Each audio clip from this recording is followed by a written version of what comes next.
Yahoo! Welcome, one and all, finally, to the promised day.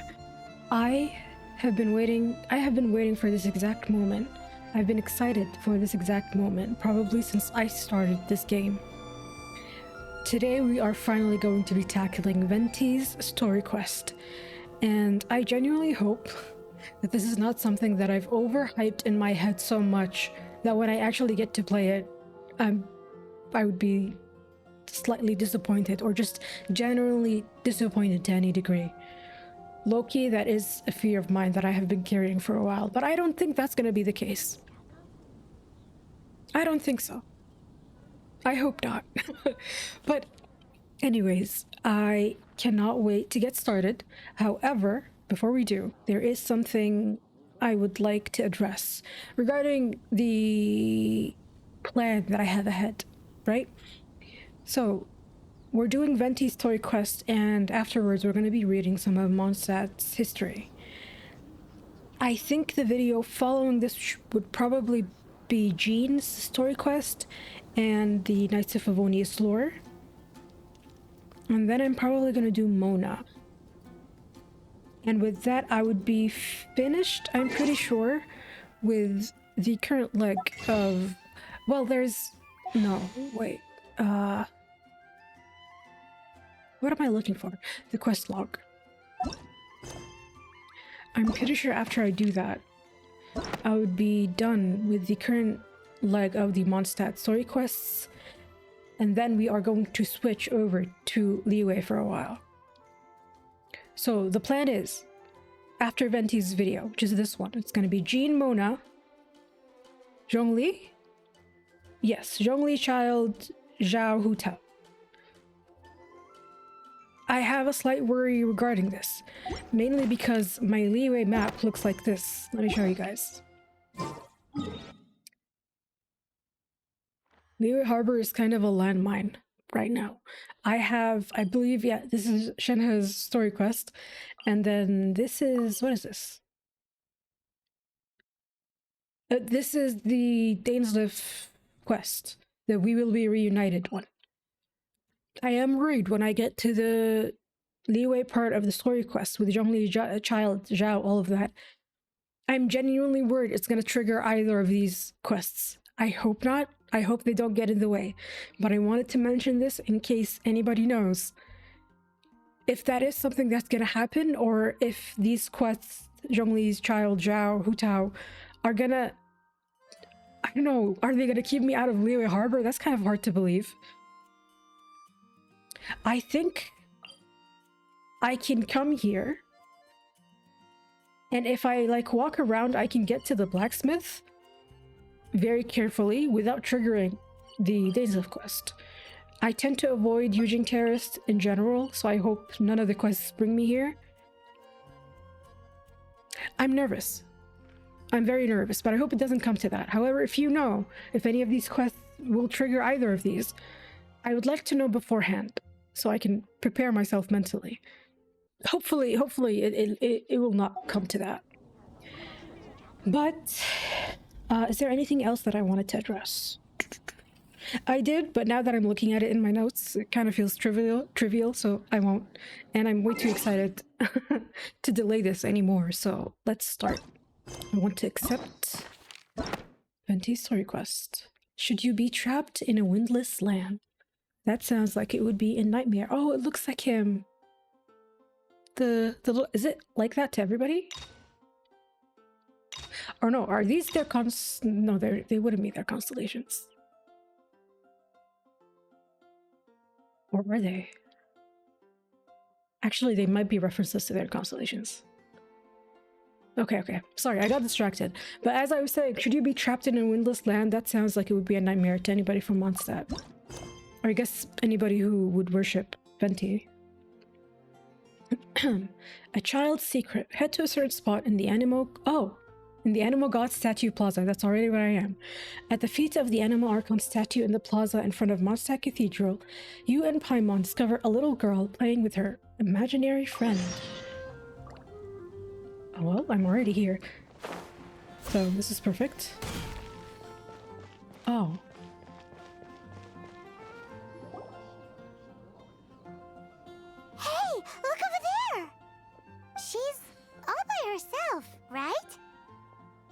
It's not unusual for children to have imaginary friends. Because she's acting as if she's talking and laughing with somebody else. Paimon's creeped out. I had an imaginary friend too when I was a kid. What? You mean you used to act like that too? So is this an invisible friend who hangs out with you sometimes? Or do they just exist in your imagination? Imaginary means in your imagination. Imaginary. Paimon, it's not that hard. Oh, you must mean imagined friend, right? Why didn't you just say so? Is that literally not what I said? So, this imaginary friend of yours, when does Paimon get to meet them? We don't hang out anymore. Seriously? So, imaginary friends just disappear when you grow up? Tragically, yeah, they do. Oh, Paimon was looking forward to meeting yours. Hey, don't suppose your sister has an imaginary friend too? Sure, I wouldn't be surprised if she did. No way! You guys are so lucky! Because they have this game in Liyue. Have you heard of it? It's a 4-player game, but it seems you guys could play it with just the 2 of you. Oh, Traveler. Fancy meeting you here. Ah, tone-deaf Bard. What are you doing here? I'm here because Lisa has been making some exciting new contraptions. Oh. Why does the thought of Lisa's contraptions make Paimon so nervous? Come now, that's no way to speak about the elegant Miss Lisa. I was gonna say I'm surprised that he would be interested in such a thing, but at the same time, Venti is a free enough spirit to be the kind of person who would be interested in literally everything that crosses his path. For this particular contraption, Lisa had to import some dangerous materials from Sumeru. Oh. Dangerous? A monocle equipped with some sort of detector? It looks like a regular monocle to me. That's right. Looks like a monocle, but actually it's called a Nurnama detector. Nurnama. Sadly, Lisa isn't able to use it herself, so I'm borrowing it for a while. And also, I'm testing it out for her. I was about to say, how would she know if it works? Huh? Why can't Lisa use it? Perhaps it's because she lacks a certain childlike sense of wonder. Or maybe there's some other reason for it. If you want to know for sure, just ask her yourself sometime. So, you can see them? Go on, tell us. What does his imaginary friend look like?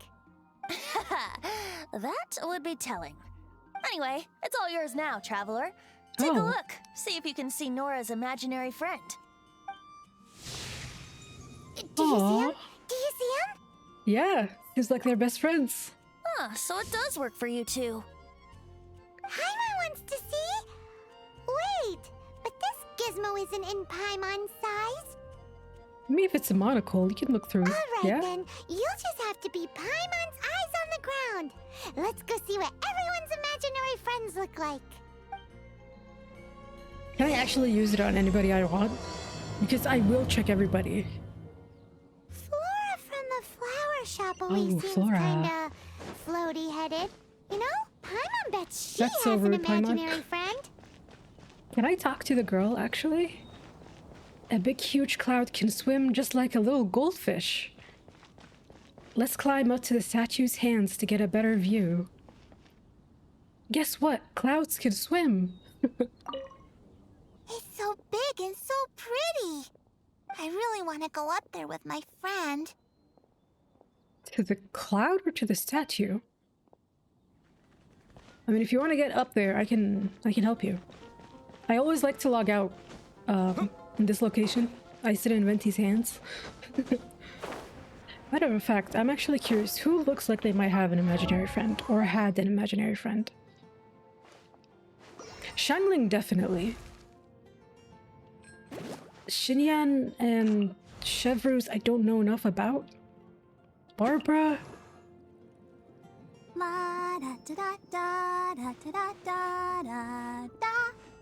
Maybe. No, I see Barbara having an imaginary friend. Oh my god, Collie. My baby. Lisa... I don't think Lisa ever had one. Rosaria definitely not. Jade and Diluc actually look like they might have. they might have had imaginary friends. I would believe it. It's the same thing with the turtle that they shared. But also, I think Diluc's imaginary friend would be an animal for some reason, like a talking animal. Auroron, yeah, I see him having a imaginary friend. Kaya, actually, no.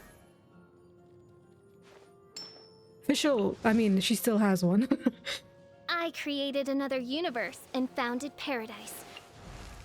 Bennett might. Oh, ow! Where did that come from? Honestly, I wouldn't be surprised. Well, now that he's grown, I feel like he would more so talk to himself than anybody, just because of his loneliness. But no, yeah, no, absolutely. Bennett absolutely had Benny's adventure team. an imaginary friend. Assemble! Venti, yeah, I would believe that. Durin, I would believe if he still had one. And Ether as well, according to him, he did have one actually. Amber too. The rest I don't know enough to gauge. Sucrose doesn't give the type that had an imaginary friend. But yeah, let me know what you guys think. Or if my assumptions on the characters are correct. Okay, let's go see if Flora has an imaginary friend. Honestly, I wouldn't be surprised if her imaginary friend is a flower. How can I check? Oh, I have to talk to her? I thought I would use the gadget. There it is! Oh, it is! Behold, a floaty imaginary friend for floaty-headed Flora! A bloaty floaty! Why do they keep calling her floaty-headed? That doesn't come across as a compliment. Low-key, I was anticipating a Whopper flower, so this is an upgrade to me. Wait, Also, I love those puzzles. There's not enough of them. Now? Imagine, well, yeah, they can be anything. I'm on. Hi, Traveler. Hi, Bard. Hi, Flora. Can I ask you a question? Sure. How can I help? Who's your friend? Oh, you mean Mr. Floaty? Most people can't see him. Mr. Floaty is my bestest friend. We grew up together. That's kind of cute. No fair. Paimon hates feeling left out. Flora, why exactly are you friends with a bloaty floaty? What's wrong with it? I always wanted to be friends with a plant who could fly. Honestly, hell yeah. Friends with a flying plant? Why? Because then when it's windy, you and your friend can fly off into the sky together. You gotta admit that's pretty cool. It is. I actually like that. Isn't that called being blown away? That's what some people like to call it. I only found out this plant existed from an explorer who told me stories of his adventures. Oh. I think his name was Stanley. Oh, I know Stanley. He Stanley's stands an adventurer. usually over here. And you can tell he's an expert at it from the stories he tells. The amazing adventures of Stanley are super famous in Mondstadt. He's in the city at the moment. You should go ask him to tell you some of his stories. That sounds like a fun idea for next time. But right now we have other things to attend to. Is he actually here? Flora's, Oh, he isn't. pretty He's the one who usually stands here, right? mysterious I'm kid. pretty sure. Which child shall we interrogate next? Oh, to me. Paimon's thinking. Oh, how about that little guy on the bridge?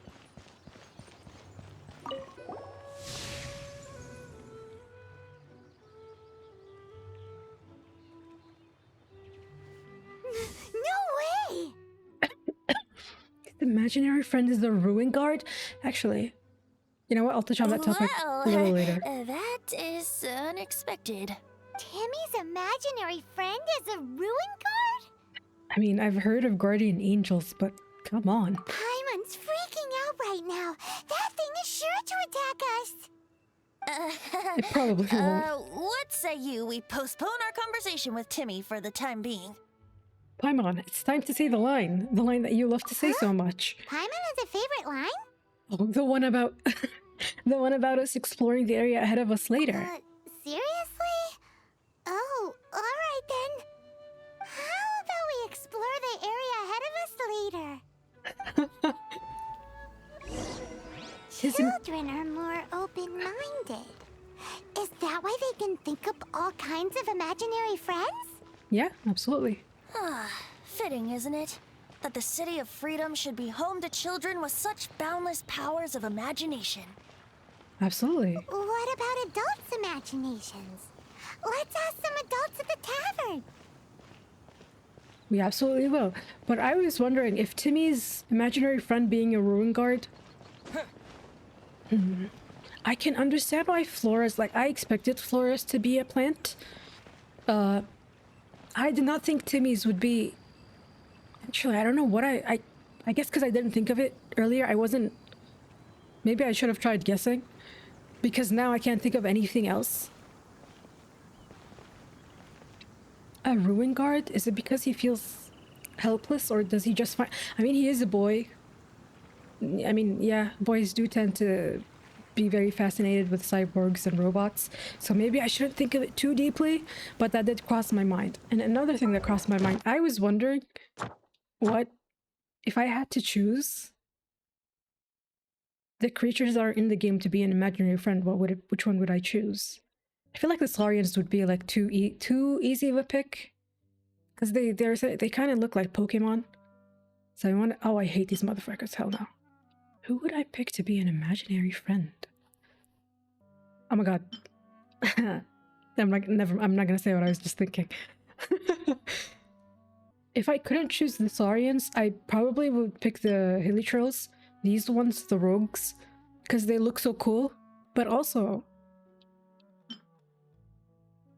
Xuanwen beasts, they look very cool. Again, I do think, I mean, I know I said Saurians would be like an easy pick, but I think if I wanted anything to be an imaginary friend, I would want it to be an animal. Maybe I was projecting on Diluc earlier. But let's go to the tavern. Let's see if any of the adults have an imaginary friend that we can see.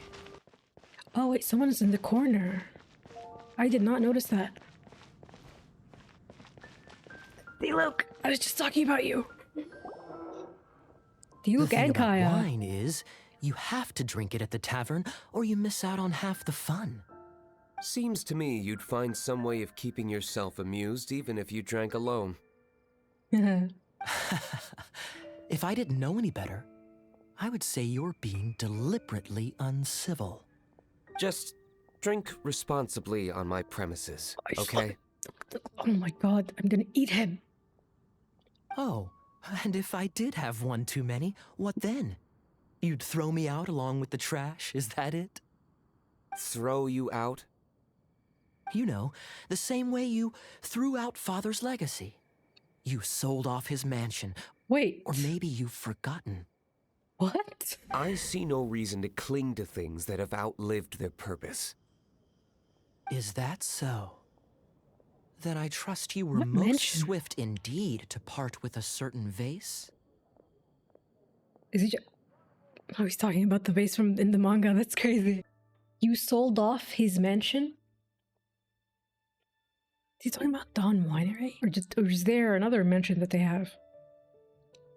Oh, I see no reason to cling to things that have outlived their purpose. Then I trust you were most swift indeed to part with a certain vase. Right, because in the manga he had Diluc's vision inside the vase. So is he just teasing him about actually secretly being sentimental? Because we know that he still has the vase, even though he took the vision out of it. So it's outlived its purpose. Sorry, I have no recollection. Oh my god, you too. That's odd. Master Diluc, I'm sure I saw such a vase in your home. A beautiful one, unmistakable in fact. Okay, Pallet doesn't have one. Diluc doesn't have one. Kaya doesn't have one. Yeah. Seems our suspicions were right. Grown-ups don't appear to have imaginary friends. Like I said, a lack of childlike wonder. But also picking... I mean, I guess we tried it on Pallet and the other guy, but picking Diluc and Kaya out of all people to test this on, I could have told you that they wouldn't have any childlike wonder. Seems adults are the same everywhere. So people just stop dreaming when they grow up? Okay, well, Paimon for one never wants to grow up. This raises an interesting question. At what age exactly do people's imaginary friends disappear? I was gonna say probably when they get some real friends, like really good friends, but also I don't think there's one right answer. Probably at different ages. Let's go and check. But I wonder why he's so interested in this specifically. How about Ellen? Someone of her age surely must have some imagination left, don't you think? Uh-oh. Ellen. Somehow Paimon finds the idea of not being able to see Ellen's imaginary friend kinda scary. Is her imaginary friend just Jean? I wouldn't be surprised at that. Yep. Yeah.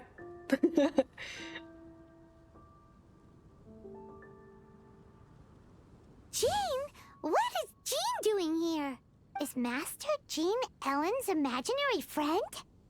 Ellen is really determined to become a knight. Yeah, she's so conscientious. It's terrifying. Huh? Oh, hello.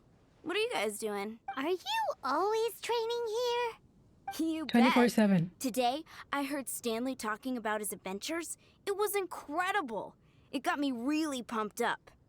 Oh, I hope I can be as outstanding as him one day. So that you can fight shoulder to shoulder with Master Jean? I mean, obviously I want to become a knight. And if I got to go on an adventure with Jean herself, well, That's so cute. even better. Seems Ellen really looks up to Jean. I believe you'll succeed, Ellen. Huh, thanks. I was thinking, it's not every day I get to hang out with the honorary God. knight. Would you join me for some sword training? Sure. How can I smash all just these had this training dummies commission at today. once? Oh my goodness. We'll cheat. So that's how to do it. I'm impressed. Oh, thank you. It's clear I still have a long way to go in my training. So modest. She doesn't even have a vision. I, for one, think you're quite the pro at this already. Well, I'm exhausted from training, so clearly my fitness needs some work. One day, though, I'll smash all the training dummies in Mondstadt. Ellen, she's our girl. If she can't do it, hilly churl. That was Thanks. cute. Shoot, I got so caught up here I forgot there's something I was supposed to do today. Honorary Knight. Could you deliver a message to Jack for me? Of course, yeah. Where can I find He's him? gone adventuring at the Temple of the Lion with Stanley today.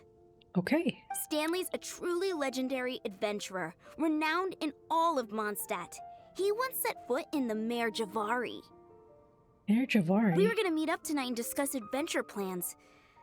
Could you let him know it'll have to be another day? Temple of the Lion. Sure, I'm in that Great. place. Thank you so much. Ellen asks you to search for the greenhorn adventurer Jack within the Temple of the Lion. It seems he is traveling together with the legendary adventurer Stanley. This should be fine. As long as there's no elemental Temple of monuments, the Lion? we'll be good. We explored this Oh, they place gave me once trial, Venti. before, didn't we? During the storm terror incident. Indeed we have, Seems like Paimon. it's now a hot spot for adventurers. Ah, there That can was. only mean one thing. We didn't bag all the loot last time. I really don't like when they switch up the way my party is lined up because it throws me off. Because I have a system that I like to keep. God damn, I'm setting fire to everything. Oh, there they are. I was so sure I was about to die. To be fair, that could have gone either way. So, you must be Jack the Adventurer, I assume? Yes. Who are you? Actually, we came looking for you. Ellen has a message for you. She said she won't be able to join you today to plan out your next adventure together. She'll join you some other time. Going through a temple to deliver a message that simple is so funny to me as a concept. Oh, I see. I feel bad you had to come all this way to find me, and then had to rescue me. Huh? I don't see what all the fuss is about. It was nothing that I, Stanley, couldn't have dealt with by myself. Mm-hmm. Whoa. Is he a fraud? You are Stanley? You were that I don't know why the way he legendary talked there was kind of... renowned in all of Mondstadt? Who once set foot in the Mare Jivari? The very same. I must say, it's an honor to meet one as legendary as yourself. Well then, how would everyone like to proceed? Head back or head further inside? Stanley, what do you think? Well, I think you're now in the safe hands of Stanley, the great explorer and legend of Mondstadt. His voice reminds me of Albert. In which case, why head back now? Okay, motion passed by unanimous consent. Let's head further in. Hell yeah. I hope there's more chests inside. So, Let's go. I'm guessing you mostly came here because you want to hear my adventure stories. Oh, absolutely. Am I right? No, we really Oh. were just looking for Jack. What? I'm still interested Do you know who though. I am? I am Stanley, renowned adventurer of Mondstadt. Yeah, I think we got that. Well, your attitude says you don't got that. I am Stanley, the living legend. Okay.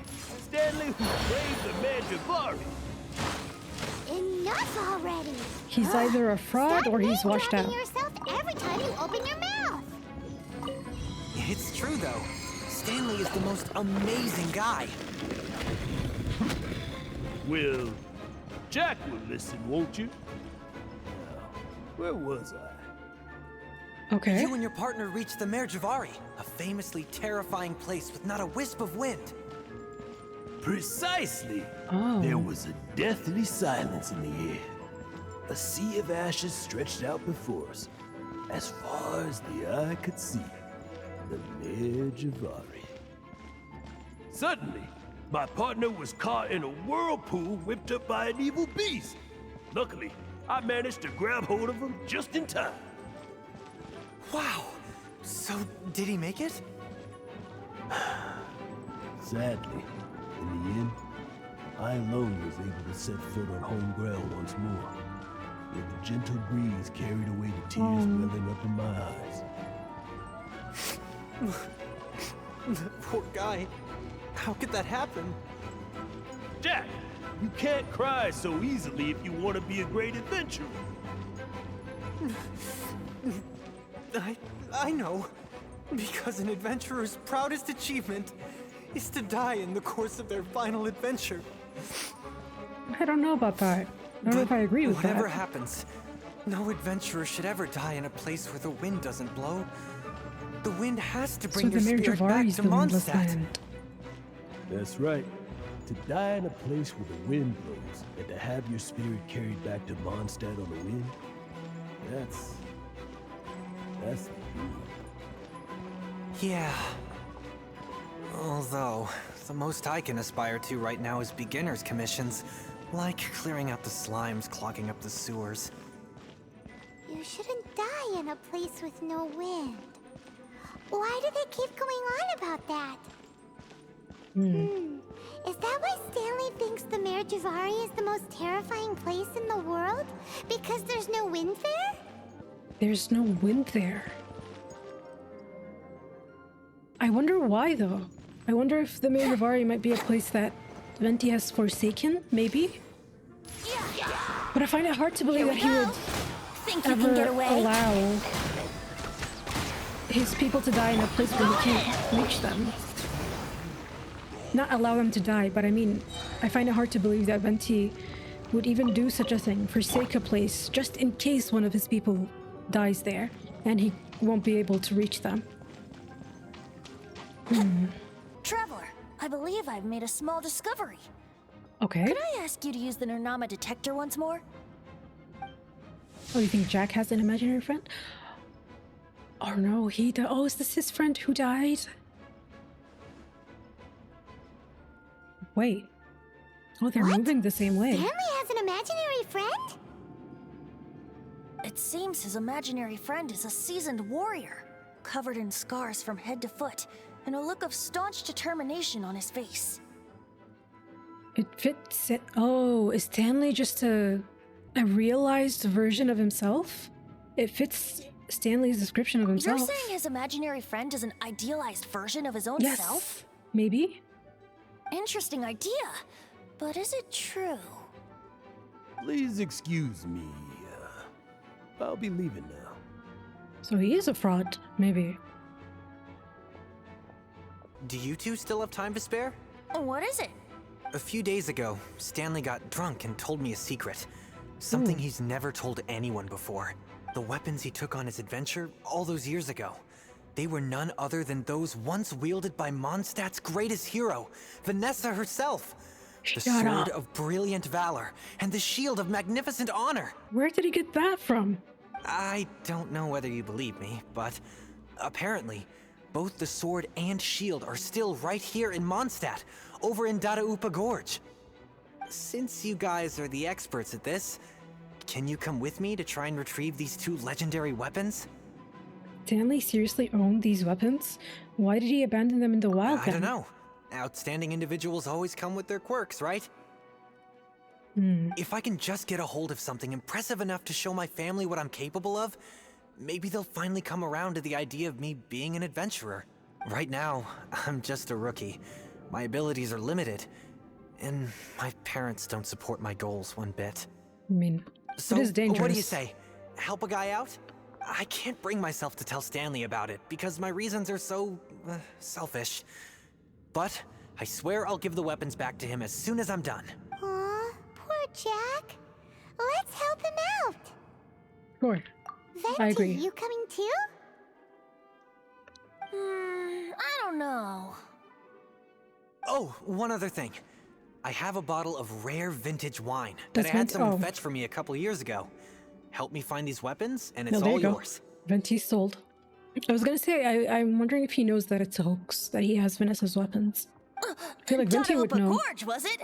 Let's hurry. There's no time to lose. Oh. And it started raining as soon as I got...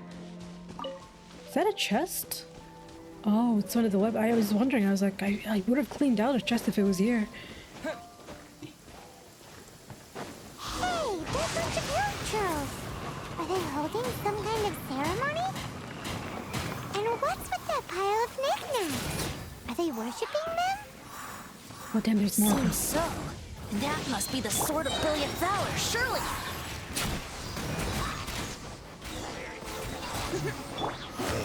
Oh.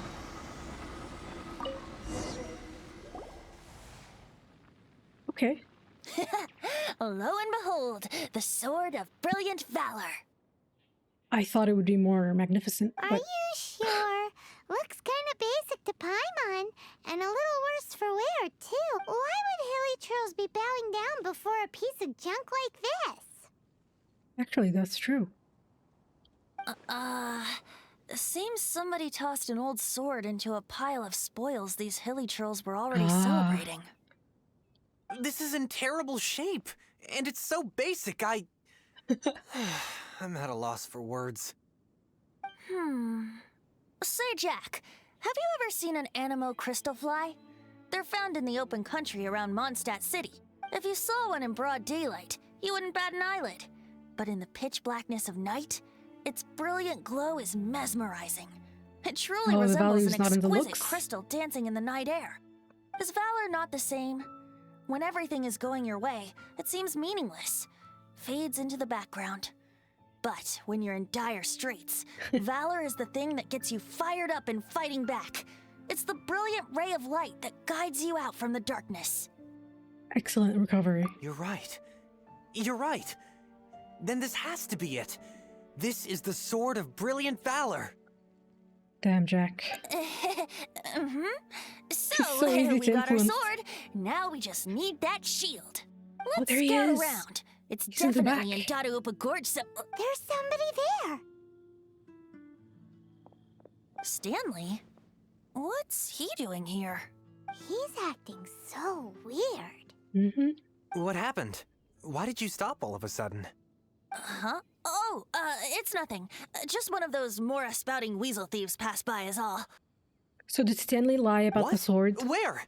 I I want mean, to I see. assumed as much, because how the hell would he get Vanessa's weapons? But did he just come here to... Okay. I'm assuming he just planted these here? Maybe another time. We have a shield to find, remember? How to deal with the hilly troll? How am I supposed to do that? Oh, that's the... There's no way. Lo and behold, the shield of magnificent honor. Liar, liar, pants on fire. It's a chunk of wood. There's also wine stains on it. Yeah, I'm pretty sure this was just Oh, taken it's from the a top wine of the barrel. That's crazy. And yet, my bard's intuition tells me that this is none other than the shield of magnificent honor. Warriors wear their battle scars with pride, and shields are no different. Surely an intact shield is one that has shied away from the battlefield. Is not the broken and splintered shield the one that has fought in countless wars and lived to tell the tale? Though the soldier's body be tired and torn, still they fight till the very end, till they have no blood left to bleed. Such magnificent strength of will. Is that not the true meaning of honor? Venti's in top form today. You do have a point. Shiny new shields don't stay new and shiny for long. Okay, And it's working then. on Paimon too. Well, maybe if we ask nicely, he'll just let us take the Shield of Magnificent Honor for free. Or we can beat him up. Ahem. Excuse me, Mr. Hillychurl? We need Elon Musk here. Well, okay, you take it from here. Hope you've picked up some Hillychurlian by now. If not, there's always body language. Oh, should I try the Hilichurlian option? I don't know if it'll understand me speaking, but I'm scared this is gonna be like something that'll anger him. But it is the most interesting option, so I'm gonna go with that. Vin plata da da. Oh, friendship improved. Cheerful enough. Maybe negotiating will work after all. Oh damn, do I continue with Hilichurlian? Kuchapupu, kushaye. Damn, I knew that would work. I had a feeling the second one wouldn't work. Seem to appreciate that. Venti sing song, you give shield, okay? Would you enjoy a song? Low-key, I still want to go with the Hilichurlian option. Fuck it, we'll go with it. Mani nini, biaudomu. Did I curse his mother or something? I'm so sorry. He did not seem to appreciate that. Okay. Oh no, we ticked him off big time. I apologize. Oh, dang, he called his he's a snitch. I'm sorry. There, I killed your friends. Now give it to me. I'm so sorry. I really didn't want it to turn out this way. We really should have called Elon Musk. Hey, he dropped the Shield of Magnificent Honor and ran. Guys, thank you so much. I can't believe I actually found them. Mom, Dad, check out the legendary weapons I found. I can't imagine this will end really well for him. Hey, wait! The wine, you promised! And I actually helped a lot this time. What are you doing here, Stanley? Out for a stroll? Hey, what are you doing here, Bard? Fancy that, huh? You, out for a stroll too? Oh, that's right. An after-dinner stroll, to be precise. We were also helping a friend look for something. Paimon's starting to think Stanley might be a fraud. I'm starting to think so too, Paimon. Did Stanley plant the sword and shield here in advance so as to not hurt Jack's feelings? Adventurers must be Probably. pretty familiar with Dadaupa Gorge. You fought battles here before, after all. You better believe it. I can navigate this whole area with my eyes closed. Wow. Then I admire your perseverance. And your memory, too. It's only to be expected of a great adventurer like me. You guys had better watch out, though. This place is crawling with hilichurls. Well, we don't mind if you really trust. I'll get back to my, stroll now. Goodbye. Guilty conscience much? Yeah. Well, he shouldn't have gotten so carried away bragging to Jack, should he? That's true. Although, on further reflection, I must say I'm intrigued. Someone who can't let go of the past and gives up on the present instead. I wonder, if such a person was forced to take their first step towards the future, which way would they go? What are you talking about? I'm just musing to myself. So is the story about, is the story about his friend a lie then? Because I was gonna say maybe he's stuck in his old glory days before his friend died and he felt like he failed him. But he doesn't seem like he had any glory days. So is that a lie, or is that maybe a story he stole from someone else? Anyway, I propose we take a trip to Angel's Share tonight.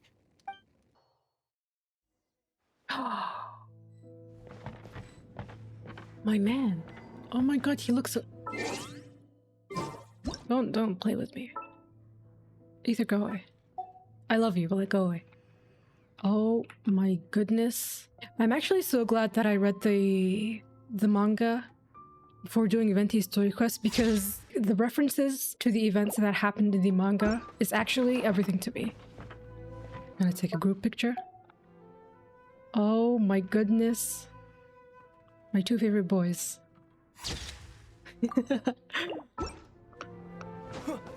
Luke. You know, I'm glad I actually had the chance to come down here today. Oh, me too. The tavern isn't overcrowded, and I couldn't be in a better mood. I'm so happy he's happy. Oh, Stanley.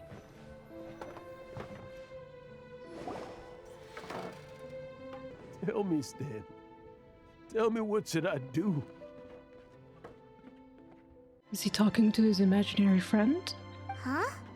Why does he keep repeating his own name? There's another Stanley. Surely not. Even I've never heard tell of a second Stanley. Oh, Stanley. It should have been me. I should have been the one to die in the Mare Jivari that day. Why won't your spirit come and stop me from using your name? Oh, shit. Why? Oh, he's been impersonating his friend that died. So did his friend protect him, actually? So it's the reverse of what I said, where I assumed that maybe he's stuck in the past because he failed his friend. But he's the friend who needed saving, who might have been the weaker of the two? Or the weakest of the two? God, his friend died in a windless place. I can't imagine the guilt that he feels. Yeah, me too. If only you hadn't had to save a rookie like me, you would have never died in that windless corner of the world. You were a renowned adventurer, destined to become a legend one day. But now, that'll never happen, because your life was cut short, and all because of a worthless tag-along. God. Does anyone get what's going on here? I think our friend really did make it to the Mare Jivari. And I think the tragedy he encountered there was real too. Oh my god. I don't know if I want to go to the Mare The real Jivari. adventurer. The real Stanley. That was his partner, not him. The real Stanley is the one who died to save our Stanley. Wait, so the only reason our Stanley is called Stanley in the first place is because he stole the other Stanley's name? This D-look in the corner is the only thing that is keeping me together right now. God I damn fear it. that may be the case. Stanley, for so many years I've lived in fear. Fear that Mondstadt will forget all about you. So I tell you adventure stories at every opportunity. Oh my god, he's keeping the memory of his friend alive. Mondstadt must remember. Stanley reached the center of the Mare Jivari. He's the greatest adventurer there ever was, and he lives on. Stanley will never die, because I am Stanley. I am Stanley. This is difficult to watch. God, I can't even... The concept, not even the idea of inherited will is something that I really, really love and something I hold very dearly to my heart. But I have to say, this is a unique take on it, because my understanding of inherited will is that if Stanley died because of me, like I don't even know, oh my god, what is his real name? I don't even know. But if I was him, if we're gonna follow the more common understanding of inherited will, it would be if this guy, or if Stanley died for this guy, then he would carry on the work that Stanley was doing. Not just through impersonating him. Oh my god. Not just through impersonating him, but also from actually being a great adventurer himself, of exploring the rest of the world, the rest of Teyvat. That's how you would carry on Stanley's wish. But the way they depicted it here, I don't even know if I would categorize this as inherited will. It's more, he just wants to make sure that the guy who saved him would never be forgotten. I don't know what I was expecting from Venti's story quest, but I didn't think it would be this. I'm sorry, Stanley. I'm getting too old. Now. Are you guys planning on eavesdropping much longer? Go away. Save your questions. And just leave me in peace. But... What can I even... I don't even know what I would say in this situation to even attempt to comfort him. Leave now. Don't make me tell you again. Honorary Knight, Venti, and Paimon. I'm so glad you guys are here. I've been looking for you everywhere. I wanted to thank you again for helping me find the sword and shield. My parents are finally supporting me. Okay. I'm glad that worked out for him. Oh, really? Yeah, really. They even said they're gonna pay for someone to fix up the Sword of Brilliant Valor and Shield of Magnificent Honor for me, so I can take them out on the road. That's wonderful! So, Jack, is this the part where you bid farewell to Mondstadt and set off on your intrepid trip traversing Teyvat? No, not yet. I still don't have what it takes to go too far from home just yet. Besides, I'm sure Stanley still has a few stories left to tell. They're what inspired me to become an adventurer in the first place. Oh, this is another aspect of inherited will too. The stories that he told, oh my god, inspired Jack and probably multiple other people to go out and be adventurers. Stanley, Oh, you're drunk again. We'll see you tomorrow then. After your hangover wears off. Maybe you can tell me some more of your stories? Jack is also so sweet. He's so earnest. Stanley's really fond of that kid, don't you think? Jack. Jack left. Oh, I see. Well, thank you for not telling him about my secret. I wouldn't want to either, even if I was given the choice. Huh? All of a sudden you're facing the facts? That isn't like you. Just now, I couldn't bear to look at him. His adventurous spirit is so pure, unblemished. I'm just a weary old feckless fraud. But that kid is a brand new shining star, full of potential. I cannot allow his dreams to be crushed. You're not a total fraud. Stanley's adventure stories and experiences, they're all true, aren't they? Yeah. Stories? Experiences? What's the A lot. point of them anymore? A lot. Can't even begin to explain how important stories are. To be honest, my memories of adventuring and of Stanley, they're hazy these days. Oh, I wish he'd written them all down. That's my biggest secret of all, and my biggest fear. All these years, I've been living to tell his story. But his personality and the details of his life, I don't remember them clearly anymore. But the one thing I can never forget is that he died in a windless land, where his spirit can never be recovered. His whole life, he's been drowning in guilt. all that remains is this imaginary friend. Exactly.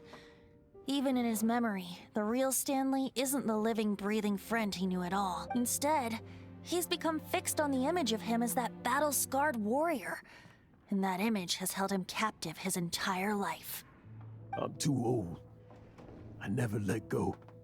But still, so much has slipped away. I really, really wish he would have written down all of Stanley's adventures. He could have published it as a book. I'm completely and utterly worthless. No adventurer should have to go that way. No adventurer ever. Hans Archibald. Hans, is that his My name? true name? How did you know? Oh, he's... Oh. The wind. I can hear the wind blowing in the Mare Jivari. Oh.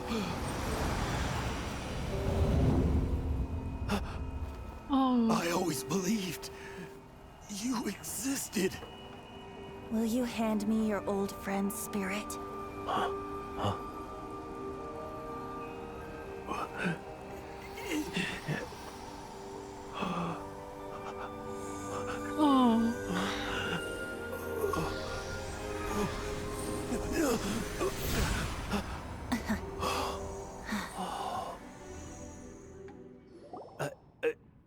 I can't believe it. Oh, that was so sweet. Will you hand me your old friend's spirit? If he... Hans... Oh my god, wait, let me write his name. I actually want to write his name. Hans Alba... something? Hans has been holding on to Stanley for all of these years. God, I don't even know how old he is. How many years he's been having to do this. I can't imagine the relief that he's feeling right now.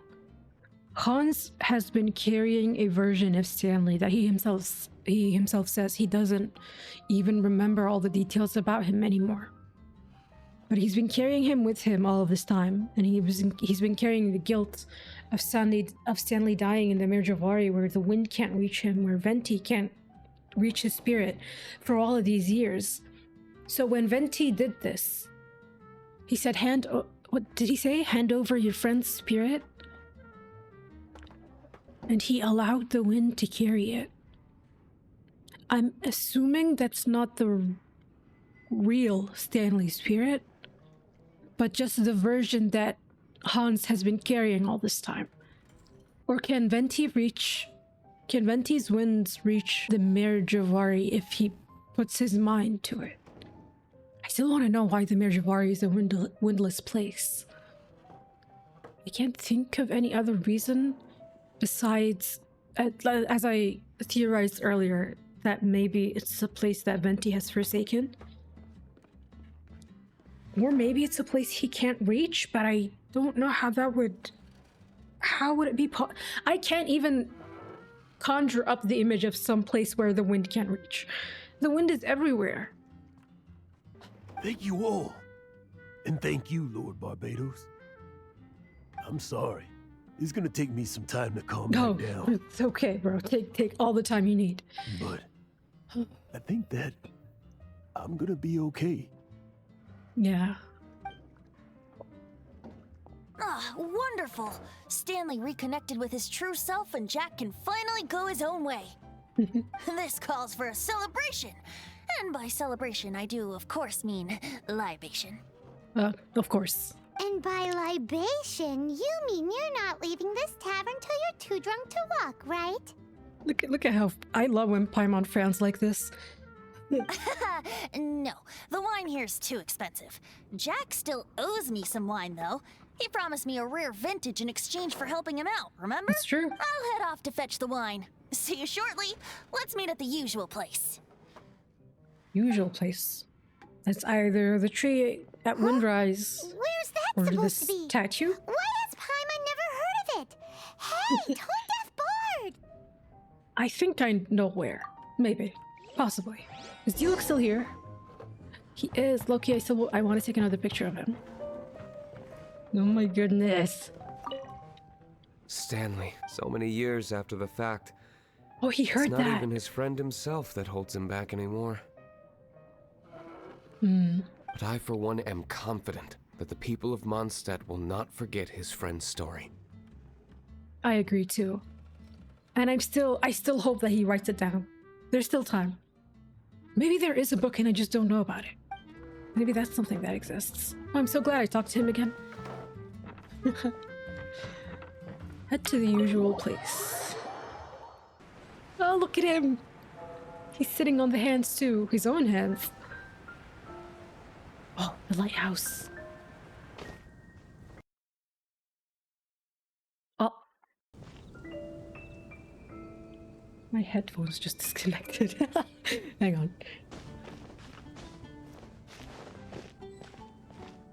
Venti. Ah, damn it, I should have taken a picture. I hope he's still there to retalk. You made it. Finally. Just tell us where you meet next time, okay? We looked everywhere. So, did you at least manage to find your wine? Yep. Well, sort of. Jack made it out to be a rare collector's edition vintage. Oh, is it When not? actually it's just a half bottle of regular cider. Ah. This takes me back. The first time I saw this view, I hadn't even taken on this form yet. Oh. Oh. It was about 2,600 years ago, before the world had come under the rule of the Seven. 2,600 years ago. Before the Archon War. 2,600. Because the Archon War was... It was approximately 2,000, right? At that time, old Mondstadt was ruled by a tyrant who sealed off the city's perimeter with a ferocious hurricane. Even the birds couldn't get in or out. Old Mondstadt? Oh, Paimon remembers. Nowadays it's known as Storm Terror's Lair, right? Yes, You yes, mentioned yes, it yes. before. That's right. The tyrant of the winds who once ruled from that tower was Decarabian, god of storms. Decarabian. I've been waiting to hear about Decarabian for so long. Since we unlocked Storm Terror. Storm Terror's lair. I mean, god of storms. That's interesting because storms are a more aggressive form of wind. Back then, I was but a wisp among the thousand winds. I wasn't a god of anything. I didn't even have a human form. That's so cute. I was just a tiny elemental being who lived in the wind. A gentle breeze bringing subtle changes for the better. Or tiny seeds of hope. A tiny elemental being? Without a human form? Venti, do you mean you used to look different than you do now? Yep.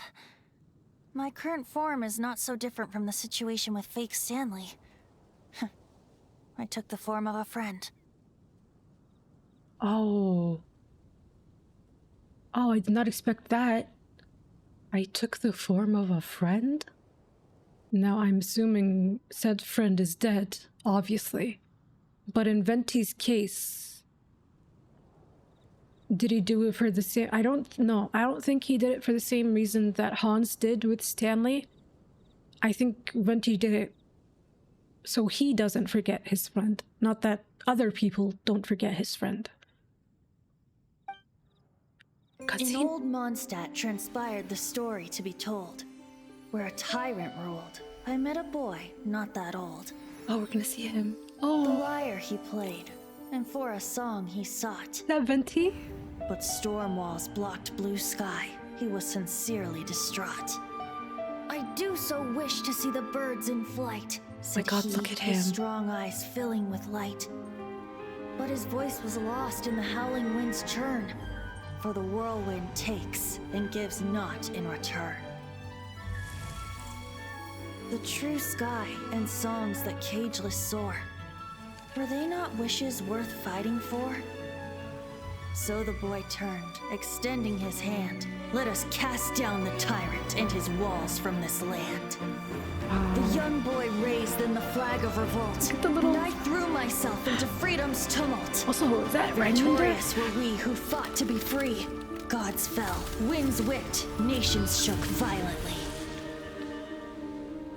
In the smoke, a despot met his doom. Oh. And we watched as his great tower fell none too soon. Mondstadt began anew, the story passed down, and since then never has another worn its crown. Holy so shit. then what? That, I want to watch that again.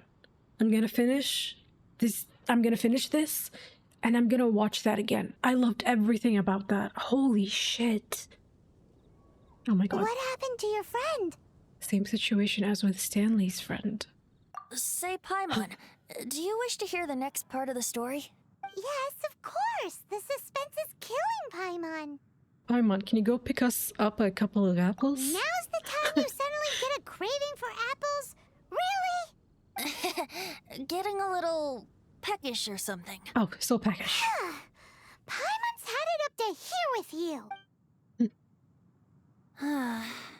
You know, you're so smart it almost makes me uncomfortable sometimes. But then, maybe it's right that true friends can tell what the other is thinking. A refreshing drink, a gentle breeze. Moments like this always take me back to a song that I first heard from him. I'm listening. Fly, fly away. Like a bird in the sky. See the world on my behalf. To the heavens may you fly. That might also be another reason why he took in the form. See the world on my behalf, literally?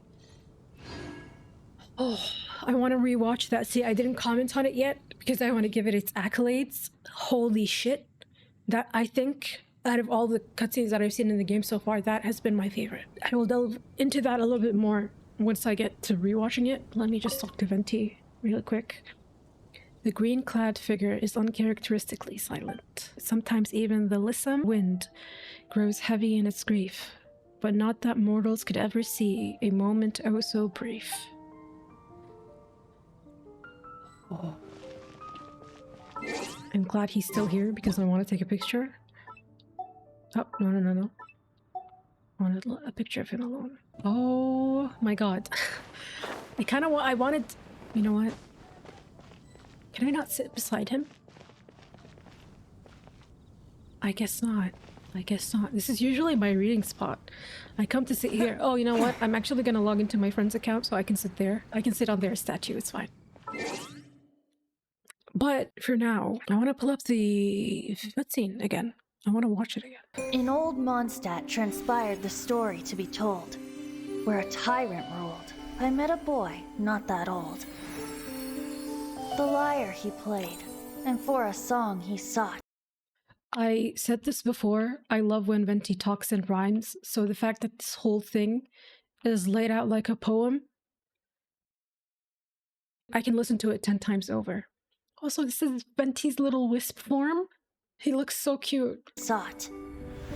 But storm walls blocked blue sky. He was sincerely distraught.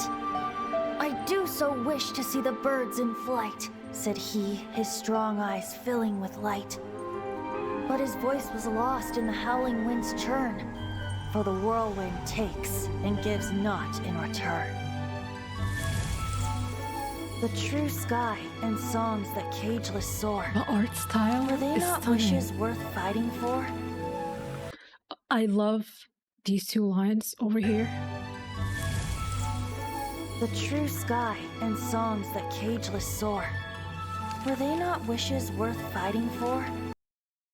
The true sky and songs that cageless soar. Were they not wishes worth fighting for?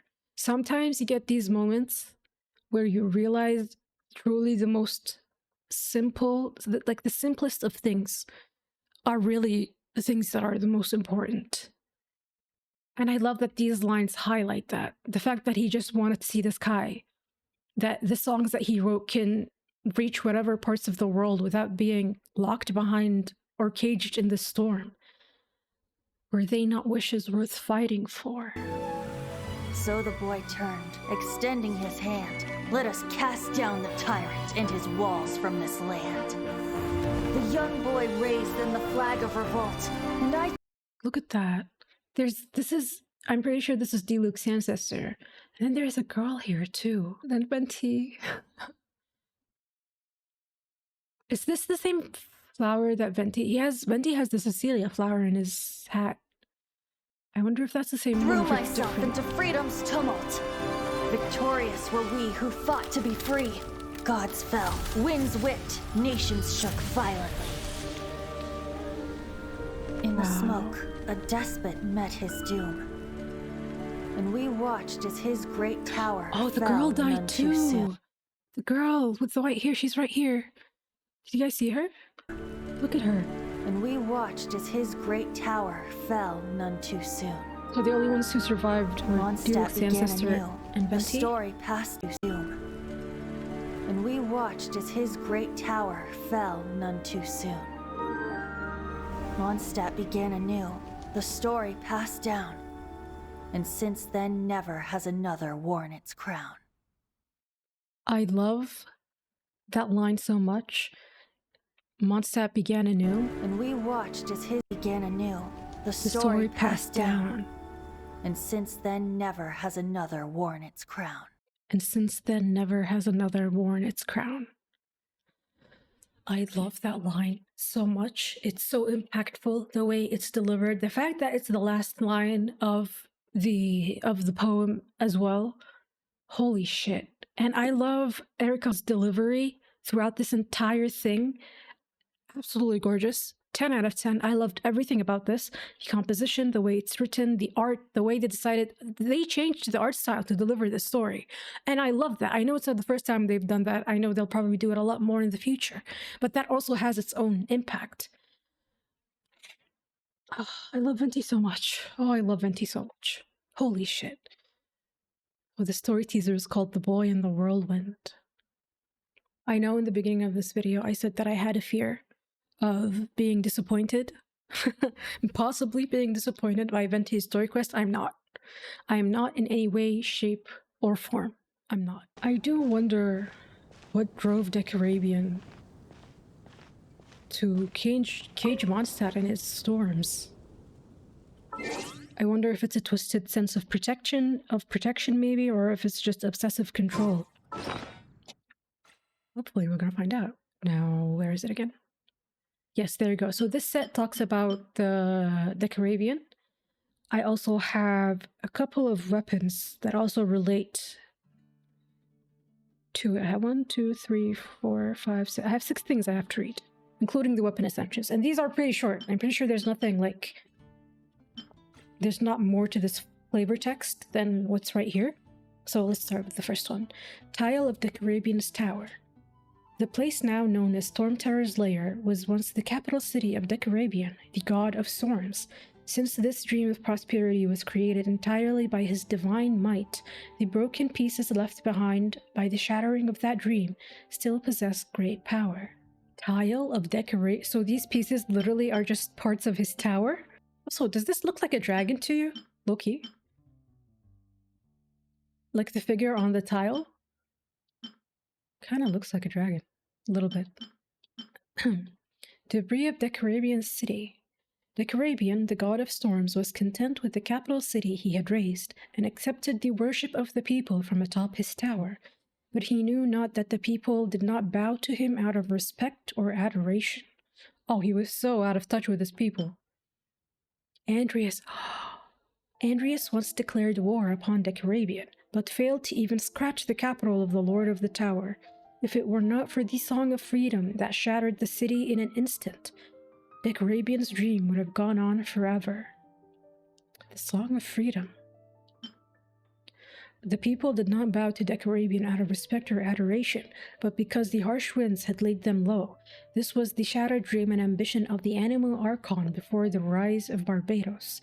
He tried so hard to make his dream come true, and so the fragments of that dream are still mighty.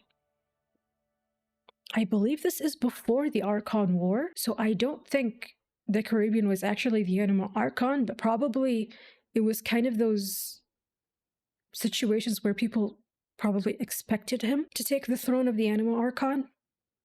But then Thank God that didn't work out, right? Song of Broken Pines. A great sword as light as the sigh of grass in the breeze, yet as merciless to the corrupt as a typhoon. There was once a popular folk song that went like this.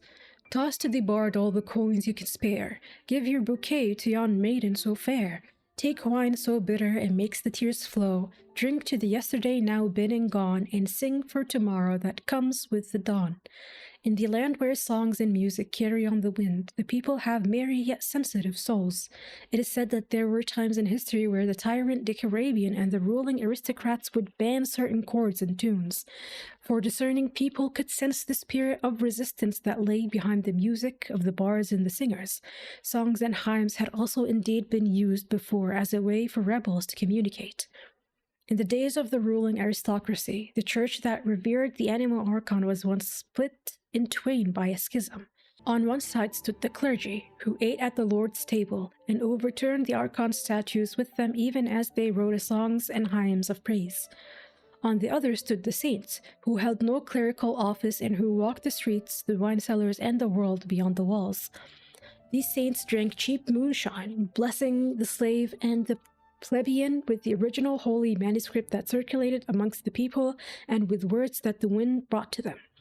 And while they did so, they penned forbidden songs and poetry. When the gladiator from a foreign land arose together with the reawakened animal archon and raised the banner of rebellion, the aged saint known as the Nameless Shepherd mobilized the true adherents of the Church of Favonius. I wonder if that gladiator is mentioned in Gladiator's finale, the artifact set. Together with many others, they spilled their martyred blood upon these emerald fields, and together they sang a rallying cry to save the nation, the hitherto unsung half of that folk song of old. Leave the keen steel to those who will give their lives for the fight. Prepare the thieves' gallows, sharpen your rusted arrows, for when the music sounds, we shoot the beasts down. I feel like this particular weapon had maybe, like if I'm understanding it correctly, it's touching both on Decarabian and on the Lawrence clan in the days of the ruling aristocracy, which would make sense because these two, as far as I'm aware, are the most significant periods in Mondstadt's history. I'm really curious about this gladiator though. From a foreign land, arose together with the reawakened animal archon. Yep. So if this is, I haven't read Gladiator's finale yet, but if this is him, them, and I think it's him. Did they say a pronoun? I'm assuming it's him. Is that sexist of me? When the gladiator, we already established Venti fell asleep 2 times. Once was after the Archon War, and then the other was after the Conria Cataclysm, right? Yes, and this lines up with the whole Vanessa thing. So I wonder if the gladiator also knew Vanessa, maybe? Ammo's bow. An extremely ancient bow that has retained its power despite its original master being long gone. It draws power from everyone and everything in the world, and the further away you are from that which your heart desires, the more powerful it is. In a barren ancient time, when the now verdant land was still but a wasteland, a maiden, barefoot in the snow, followed the footsteps of the Lord of the Tower, Decarabian. He once was her love? He once was her love, but the unforgiving wind could never understand the softness of mortal flesh. Oh, she was a human. He once was her foe. Oh, that's so sad. She had to fight against him. He once was her foe, but her hunt was for more than simple vengeance. I dreamt of ocean waves and sand, of lush forests and land. I dreamt of boars playing in berry bushes, of a towering spire. These words she spoke to the god king in a soft tone, but they were left unheard. Awoken from blind love, she realized she was the only one who spoke with sincerity. And was he playing her? He once was... Well, it says here he once was her love. Doesn't necessarily mean that she was his love. Awoken from blind love, she realized she was the only one who spoke with sincerity. For he spoke of love, but was only accompanied by razor winds. He looked down at the bent backs of his subjects in the howling wind, believing it to be a sign of their adoration and unwavering obedience. Yeah, the twisted definition of that, certainly. It was the era when the tyrant of the North Wind warred with the Lord of the Tower. Tyrant of the North Wind? Is this Boreas? I don't know why they refer to him as a tyrant, though. The huntress thought herself loved by the slave master. Damn, at the end of the war, and when the wind of resistance first blew, in the company of a nameless young man, elf, and knight, she scaled the towering spire and challenged the eccentric lord. Finally, I shall hold his gaze, but it was not until the moment when her arrow flew towards him, and when the piercing wind was about to rip her asunder, that she finally realized their distance apart. Oh my, is this the white-haired woman in the cutscene? She was holding, I believe she was holding a bow, yeah. The nameless young man is Venti's friend. Do we never get to know his name? Venti's friend, and then the elf, I'm assuming that's Venti himself? And then the knight is probably Diluc's ancestor. Maybe. I'm not gonna lie, out of everything that we have to read, I don't know what I was thinking I would get from reading lore related to Decarabian, but a lover was not one of them. Oh my god. Next we have Freedom Sworn, which is a sword. A straight sword, azure as antediluvian? I don't know what that word means. It's time to Google. Antediluvian. Antediluvian. Of or belonging to the time before the biblical flood. Ridiculously old-fashioned. Antediluvian. Okay. A straight sword, azure as antediluvian song, and as keen as the oaths of freedom taken in the land of wind.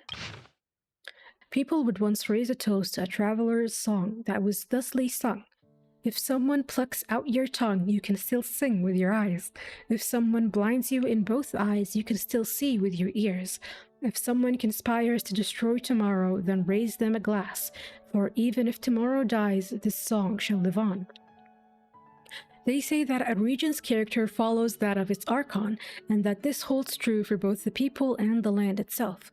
But was it the unfettered archon who bestowed a love of freedom and whined upon the land and people amidst conflict? Or was it the people who nurtured the animal archon's love of freedom, as they pined for it amidst the howling wind and frost? This is a question that can no longer be answered. But that song is often sung in dark times, whether in the times when Decarabian reigned from his gale-crowned tower, or when the corrupt nobility overturned the archon's likeness.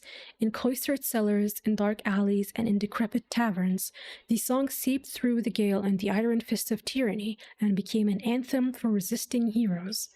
In the distant past, a silent city ringed in from all sides, cheers erupted to the sound of a lyre, and at last pierced the prison of raging winds.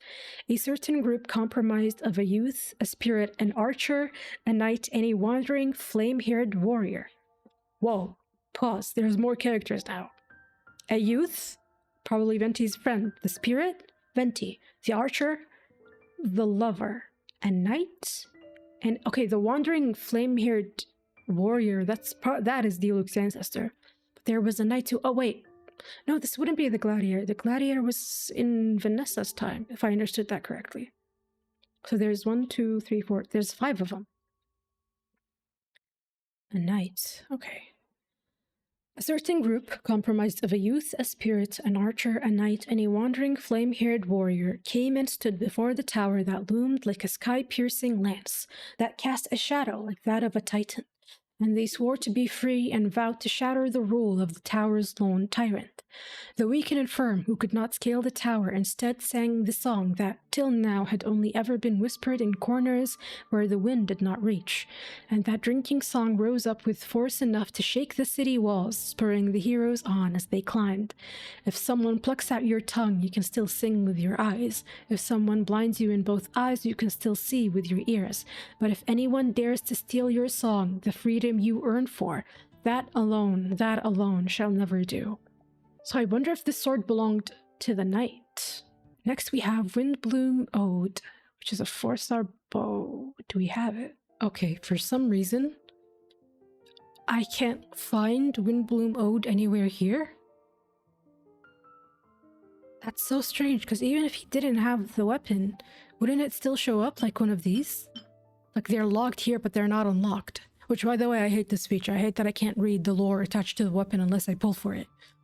But that's beside the point. But I literally can't find Windbloom Ode.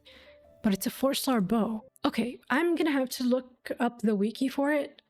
But, so we'll leave that for last. Another thing I had to read was the mailed flower. A graceful and elegant greatsword that is decorated with flowers and ribbons. The image of the windbloom has been lost amidst the flowing winds of time. In times of peace, it has become synonymous with love and gladness. Sometimes even the forged weapons that are to be wielded for conquest and victory are adorned with such flowers, following the commissioner's or forger's wish. It seems that this blade was custom-made by someone for their beloved. Iron blades fail to slash it, neither can imprisonment of stone confine it. The wind has no fear of future, only constantly flowing in its direction. The nameless shepherd who belonged not to the church silently told of stories of the wind, and presented the flowers to them, in whose eyes light yet shone. If the noble descendants had all but forgotten their original oath, if the conceited silence rose to popularity, or if the principle of the blood stood against the flowing wind, the legend of trees and flowers would be forbidden. In that era, numerous flowers blossomed in places not favored by people. The flowers were swept away by the wind, yet left an instant of glorious charm in the bleak world. In the shadow cast by the tower of the past, in the alleys and streets of today, in the smallest corners, the flowers are still blooming with the faintest glow. The nameless shepherd who did not hail from the palace silently told the flowers stories. He said, "Today, Ludi Harpastum has been taken away by the noble. But did you know that, in the ruins where mighty winds once swept, there used to be blooming wild flowers over hill and dale? Those flowers were not the common kind. The stronger the wind blew, the sturdier those flowers' roots would grow, and the more they flourished. The day when the kingdom was dotted with those flowers would be the day when the tower finally fell." I like that analogy of the flowers and the people of Mondstadt. The stronger the wind, the sturdier the flowers' roots would grow. So the stronger the storm became that Decarabian sent, the more stubborn the people of Mondstadt became. I love that. I pulled up Windbloom's Ode description in the wiki. Let's see. In the childhood dreams of Mondstadt, there was a certain breed of floaty flower that would grow lushly even amidst the mighty winds, terrible winters, and wild whipping ice. It was unlike ordinary plants, which could be blown away, roots and all, when struck by the powerful gales. Indeed, this windbloom's roots would grow stronger even as the wind grew wilder. Today, the rebellion of ordinary mortals against tyranny has long been consigned to festive jests, and the shape of that flower has grown faint, melding into the littering lyre-tines of histories long gone by. Let me give you this nameless flower, and may the springtimes you never saw mean nothing to you. Pray, repay me with hope and a smile, and stand with me to welcome the day when the storms blow no longer. In the days when a tyrant gazed down upon the common folk from his tower, those who nursed freedom in their breasts would greet each other thusly. Those who sought courage and dreamed of walking upright wove the unknown, using this as their secret sign. Oh, they use the flower as a secret sign? In those days, a lonely and fragile flower would come into bloom with the wind before slowly blossoming all across the wild mountain ranges. So too did rootless and indifferent subjects content to go with the flow become proud, fearless heroes. The frowning lord in the tower grew ever lesser in stature and could no longer disperse the swelling, raging tide. Let me give you this nameless flower, and may she crown us champions, defenders of spring and sky. May the dawn be our spirit and follow us into the winds of true freedom. Atop the ruins of an ancient tower, amidst the cheers, song, and tears of those who had newly won their freedom, a red-haired warrior turned his back on the newborn god, hidden like a single raindrop in a tidal wave of humanity. He was first among those who passed the secret sign of Windbloom, the one who wove threads of dawn throughout the long night. His name has since been lost to time, but his deeds are still remembered in song. 1,000 years later, another red-haired knight would follow in his footsteps and bring light to the then-benighted history of the nobility. Out Vanessa. I like this theme of red-haired warriors across Genshin. I know it's not because I'm biased towards Diluc. Just as the fate of the Windbloom is to bloom under great pressure when the need to arise is most desperate, the fate of this clan will likely never change. They shall ever live in the darkness and bring forth the flame of dawn. The shape of the Windbloom has been lost amidst the flowing winds of time. In times of peace, its name has become synonymous with love and gladness, but surely this must have been the desire of those who walked stalwartly through the darkness. The flower in bloom should represent love and stand for the coming of spring. No more should they signal for rebellion, nor be the sign for banners to be raised. This is so perfectly Mondstadtian that they're not even picking a specific flower to be the symbol of the rebellion. It could be any flower. It could be any flower that you like. It could be any flower that you love. I actually love that. Anything that would inspire the desire for freedom can be that Windbloom. Also, a red-haired warrior and then another red-haired knight. It says here, the fate of this clan will likely never change. They shall ever live in the darkness and bring forth the flame of dawn. Is this insinuating that maybe all redheads do descend from someone specific? I thought, or I had hoped, that Vanessa or Diluc would be Vanessa's descendant. Because, you know, the whole red hair thing. It seems to be a common trait in those who seek rebellion, or are part of a rebellion. A revolution, more likely, not a rebellion. Revolution feels like a more appropriate word. So I wonder if you go back further before Ragvinder, like if you go up the family tree, we'll all connect to a certain clan. Maybe. Now, last but not least, oh my god, this video I've been recording for 2 hours now. Last but not least, we're going to be reading through Venti's character story. An unknown bard that came from nowhere. He sometimes sings outdated songs. Other times he hums new ones that none have ever heard of. He likes apples and lively atmospheres, but hates cheese. He hates cheese? I don't know if you agree with that. I mean, I'm not the biggest fan of cheese either, but I feel like I wouldn't... Like, there are non-negotiables of, like, whether a cheese should be involved in certain dishes. For example, a cheeseburger. I need to have cheese with my burgers, you know? But I'll let it slide. He likes apples and lively atmospheres, but hates cheese and anything that is slimy. When channeling Animo, it appears in the form of feathers because he likes things that look light. That's actually so cute. I never considered the fact that the powers that he would that would manifest from him could be shaped into whatever shape he likes. That's adorable. Okay, character story 1. Back when traveling Bard Venti had only been in Mondstadt for a few months, his income was far less than the other, more established bards in town. But once he had a few more in the pot from his performance, you could be sure he would hurry off to spend it in the same place every time, one of the city's taverns. Unfortunately for Venti, his childlike appearance meant that his attempts to acquire alcohol failed at every turn. The first time he was refused service, he was heard grumbling, "I'm sure there were no such preposterous regulations last time I was here." Yes, hundreds and hundreds of years ago, my guy. Once he realized that the same rule applied to all the taverns in town, he decided he would have to change his approach.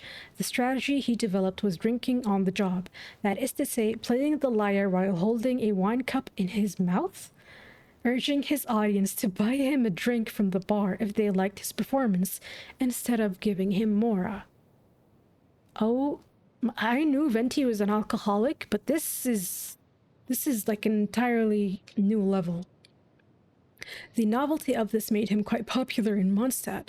There was just one snag. He couldn't help but sneeze if a cat came close. Oh, he's allergic to cats. Me too. I'm allergic to cats too. I don't sneeze. It's mostly like, mostly it's my eyes that bother me around cats. But oh my god, solidarity. Though I love cats still. They're my favorite. I tried to keep one. Fortunately, it did not work out for me. And if he happened to be holding a wine cup in his mouth when it happened, needless to say, it would spell disaster. Venti therefore has one golden rule when selecting a spot to perform, and that is there must be no cats in the vicinity. Easier said than done. The stray cats of Mondstadt seem to be quite drawn to him. That is so interesting. You know what? I never thought an archon could ever be allergic to anything. That's so funny. Cats? Was he allergic to cats back when he was like a wind wisp? This is important information. Character story 2. There is a towering oak tree at the center of Windrise, said to have sprouted when Vanessa ascended to the heavens a millennium ago.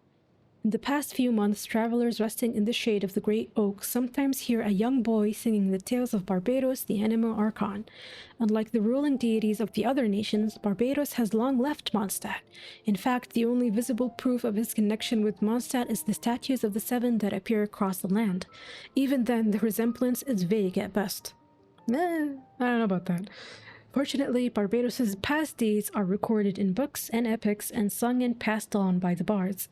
In contrast to these more canonical works, Venti's ballads tend to include bizarre adventures and acts of mischief, such as the time that Barbados pinched the cryo archon's scepter and replaced it with a Helitrol's wooden club. What? Also, the cryo archon uses a scepter? Interesting information.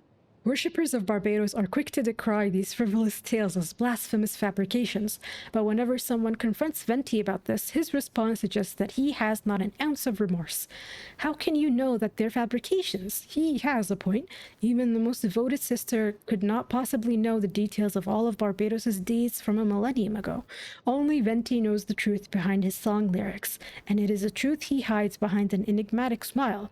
Reason being, yes, Venti's tall tales of Barbados's unorthodox exploits are entirely fabricated.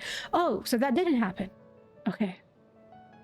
Maybe I'm just as gullible as Jack. Maybe I should not have commented on him being easily influenced. Character story 3. Around 2600 years ago, the Archon War had yet to end. Oh, I see. Oh, so actually, that makes sense. All right. So the thing with Decarabian happened during the Archon. How long did the Archon War last? Do I know that? I don't think I've written that. Has it even been mentioned? Oh my god. Around 2600 years ago, the Archon War had yet to end, and the world had yet to fall under the dominion of the Seven. In those days, the city called Mondstadt was surrounded on all sides by gales impenetrable even to the birds of the air. The wind's ceaseless howling ground the soil and the rock of that city into smooth, flowing dust. The Lord of Wind who lived in his high tower was Decarabian, god of storms. He squinted from on high at his subjects who bowed before him in the unceasing wind, and believing them submissive, thought this good. In those days, Venti was but a single thread of the 1,000 winds that roared through the northern lands. He who would in latter days be known as Barbados was but a tiny elemental spirit without a shred of divine dignity, a breeze that brought subtle change for the better, or tiny seeds of hope. In Mondstadt of old, Venti met a young boy. This lad knew how to play the lyre and longed to write the greatest poems of all. I do so wish to see the birds in flight. So said the boy who had never seen the blue sky, eagles, or the green grass, his voice almost utterly drowned by the wind. Friend, will you not come along? Will we never learn what the boy was called? What his name was? Maybe Venti Story Quest Part 2? Maybe? Character Story 4. The elemental being Venti obtained the feather of an eagle for, a lad living in that storm-shrouded city who had never seen a bird in his life. Then war broke out in Mondstadt in the name of freedom. With the feather tucked away in his breast pocket, Venti watched the fall of the eccentric ruler amid the rack and ruin of revolt together with his friend. The ruler had believed that he had given his subjects a city free from the bitter cold. Oh, was this the same time as Salvindagnir? So Decarabian sealed Mondstadt. Oh. He was just trying... Oh, wow. He was just trying to protect Mondstadt from the sheer cold. Wait, this is just sad. The ruler believed that he had given his subjects a city free from the bitter cold, and to the end he believed that they loved him as he loved them. That is upsetting, actually. The Decarabian had good intentions, and he did love his people. It's just that he had... Damn. He was out of touch with his people. I mean, even the way he presented himself, he's sitting on a high tower, constantly always looking down on them. Yet, despite the victory, Venti was never able to give that feather to the lad, for that lad had fallen in the battle for the sake of song, sky, and bird, and for the people who, like him, had dwelled within the storm walls. With the crumbling of an ancient seed of divinity, a new god was born. The animal archon Barbados felt power flowing at his fingertips. His first use of this power was to reconstitute himself in the likeness of that young lad. For only if he wore human shape could he play the lyre that the lad had so loved. Plucking its strings, he scattered the ice and snow and split the mountains with the divine wind. He bade Mondstadt become a city of freedom, a nation without a king. In future, he believed, it would become a better, more romantic city. Surely, he too would have wanted to live in such a place. Thus, a new age began for Mondstadt.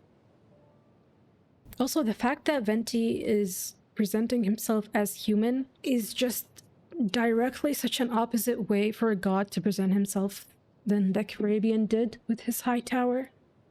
I do still think it's kind of sad that Decarabian was misguided in the way he watched over Mondstadt. Character Story 5. The Animal Archon cannot take credit for everything in Mondstadt. Credit should be given where credit is due. I shall sing now the praises of things beauteous and true. We thank the west wind, whose enduring caress brings the blossoms of spring, by whose scent we are blessed. Finches, ducks, rabbits, and boars, Mondstadt's revival bid them thrive evermore. In summer the lion walks the plains, no word one finds to praise it but these. Do you sweat out your water to make way for wine? Come the heat of summer from your mane of sunshine. The mountain mouths and gorges low like drunkards wayward lie, but the east wind cares not, for it does not walk, it flies. Over the fruit trees it brushes low, and its wings bring the harvest of things that grow. The north wind in the silent forest slumbers. Yes, the north wind is Boreas.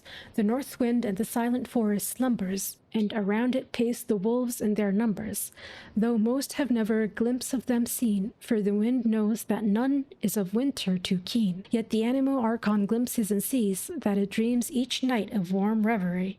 As the four seasons in turn shall say their piece, so the four winds too shall never cease. Of course, to look at it differently, I am the one who should be credited here, and not they. Credits should be given where credits belong. If not for the bard who pens the song, then who shall ensure that these tales are passed on? Oh, Venti, I can't put it into words how much I love him. Where the wind does not blow. Is this going to talk about the Mare Jivari? Around 1600 years of history, Mondstadt's freedom had sunk to a heretofore unseen low. Barbados, unwilling to become a tyrant, had departed, but he had never imagined that those to whom he had gifted freedom would make for themselves a tyrant. I was talking about the aristocracy. The aristocracy ruled Mondstadt with a cruel hand, bringing slaves into this land and ignoring the cries of the oppressed. Thus, the animal archon returned after these 1600 years to what was once the City of Freedom. He heard the cry of the slave girl Vanessa, and together with her raised a rebellion that overthrew the aristocracy. Now, the above is what all know to be the official history of Mondstadt. The story has an interesting little-known twist, however. The one who united the people of Mondstadt in this conflict was indeed the hero Vanessa. But that which caused many of the aristocracy's troops to turn coat was a treachery against the wind. Oh. Wait, what? That which caused many of the aristocracy's troops to turn coat was a treachery against the wind. A secret treaty was found, a betrayal of the city. The aristocrats had forsaken the wind and sold everything in Mondstadt to the Geo-Archon of the neighboring land. What? Why would Zhongli even agree to that? And what does that mean, sold everything in Mondstadt? At the treaty's end was carved an insignia inimitable by all save the deity so named, Rex Lapis. How the soldiers that had once oppressed the slaves shuddered when they saw that they too would become slaves in a foreign land. The news in the conflict spread like wildfire, consuming the aristocracy. It was only many years later that historians would discover that the treaty was fake. Thank you! 'Cause what? Oh my god, Venti. As it turned out, Venti had once practiced the art of forgery in order to play pranks on the Geo-Archon, but could never deceive the god of wealth and transactions. Even so, his adeptness would come into play after several hundred years. What a happy coincidence. I take back everything I said about loving Venti. Bro, my blood pressure just went through the roof reading that passage. What the hell? That alone was about to change everything I felt about Zhongli. Vision. Oh my god. I thought also this did not say anything about the Mare Jivari. I got too excited. The 7 archons do not need visions, for they already have great power. Yet Barbados was fond of the mortal world and wanted to roam Mondstadt more freely as Venti. As such, he constructed a glass ornament very much like the visions worn by those chosen by the gods. The imitation has no special abilities, nor does Venti rely on it to channel elemental power. However, since Venti does not keep the holy lyre de Himmel by his side, and since he's too lazy to bring a normal lyre, he gave his fake vision the ability to turn into the wooden lyre Der Frühling. I love him so much. Genuinely.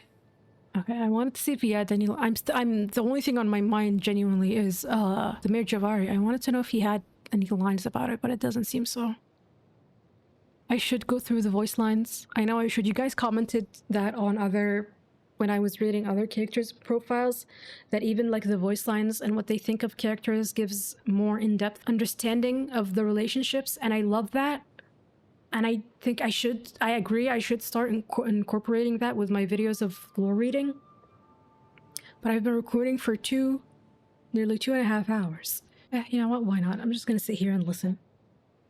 And Venti deserves to be the first one that I start doing this with. That was a refreshing sleep. Traveler, we meet again. What? You don't remember me? Well, allow me to join you on your quest once again. Oh my god, I just broke my pen. I must see to it that the bards of the world tell the traveler's tales. What the hell? I just broke my pen. Wait, no. Okay, while I fix my pen, that's the line that he said when you pull for him, no? I know that because I think about that line so much.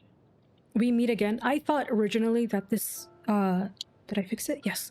I thought originally that this might have meant that we met before in like a previous cycle or something, or in a loop. But I think this might be referring to when we meet Venti again after we scare Dvalin, like the conversation that they were having in the forest, when we officially first see him for the first time. I don't know. Could be either or. Sure, I'll play you another tune. But it'll cost you an apple. Practice? Me? There's no need. I already know every song in Teyvat. That's actually crazy. I already know every song in Teyvat? How is that even possible? Is it because he's the wind? I've decided to write a song about you. What are you giving me that look for? Can't afford it. Don't be preposterous. The price for you, my friend, is precisely 0 mora. Although, one thing you could do is tell me a few more of your stories. I would love if by the end of this game, we do actually get a song from Venti. Like recounting the traveler's story.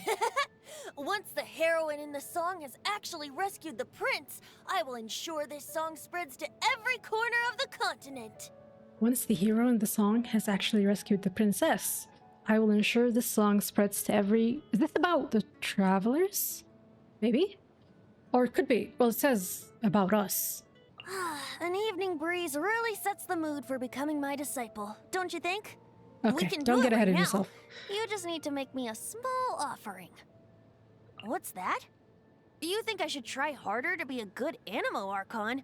Well, you could be a better devotee too. You could be more pious, more passionate, or... Do I think Venti can sometimes be a little reckless? Or maybe a bit too, I don't want to say distant from the affairs of his people.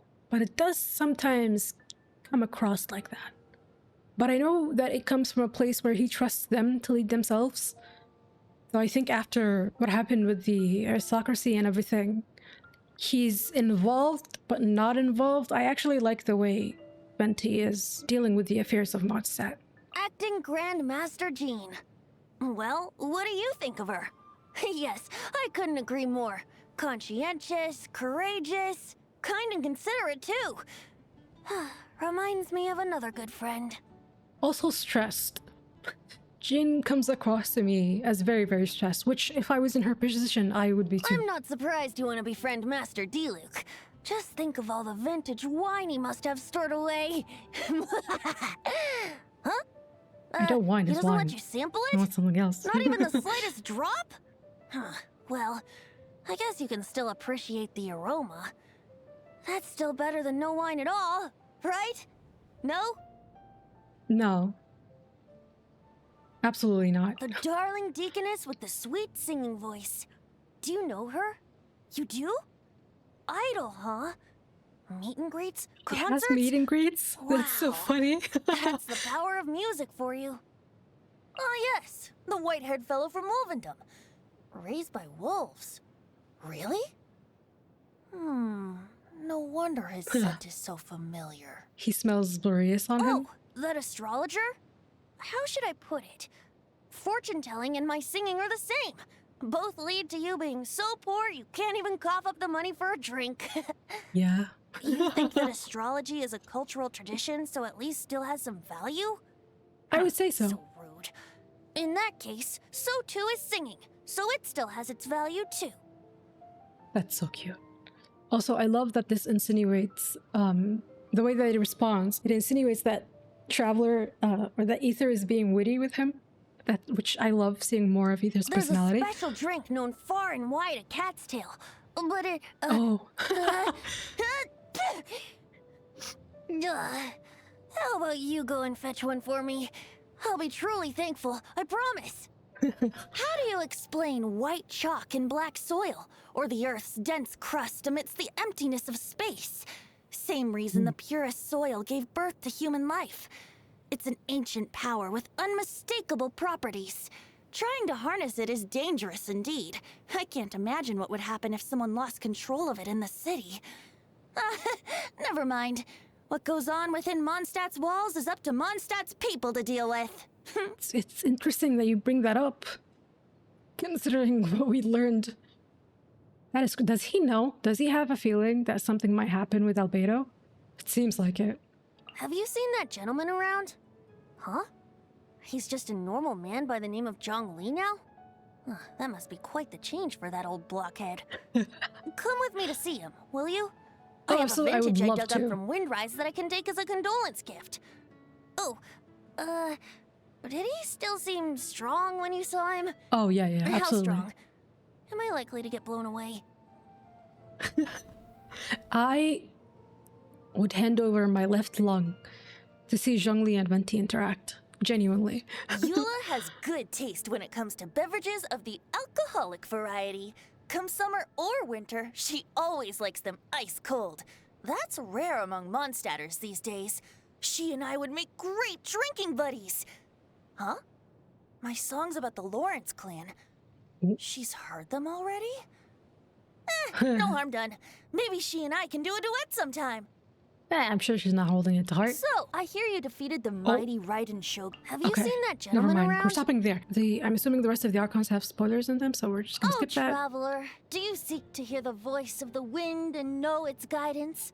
Then I say to you, chatting to the deacon is your best bet. I'm kidding. Come chat with me over a drink anytime you want. The reason I usually get Dahlia to be my intermediary is because, well, I imagine you can probably guess why. He loves listening to the blustering of the wind. But crucially, he has his own compass, too. Oh, I probably shouldn't listen to the Duran line either, right? Okay, we'll skip that. Perfect timing, Traveler. I was about to ask you, what is your greatest wish? Probably finding my sibling. There's never a dull moment traveling with you. The only minor inconvenience is that pesky little pixie thing that follows you everywhere. She never stops eating. I can't begin to imagine how much you spend on food. The Pyro Archon is a wayward, warmongering wretch, and the Geo Archon is a brutish, blundering buffoon. How do I know? Because this is written in the epic poems of days gone by. Calling Movika a wayward, warmongering wretch? Celestia. Ooh. I'm not sure even I could fly that far. In any case, the water there tastes foul, and the fruit is bland. You know what that means? No cider! In that case, I wouldn't go there even if I was invited.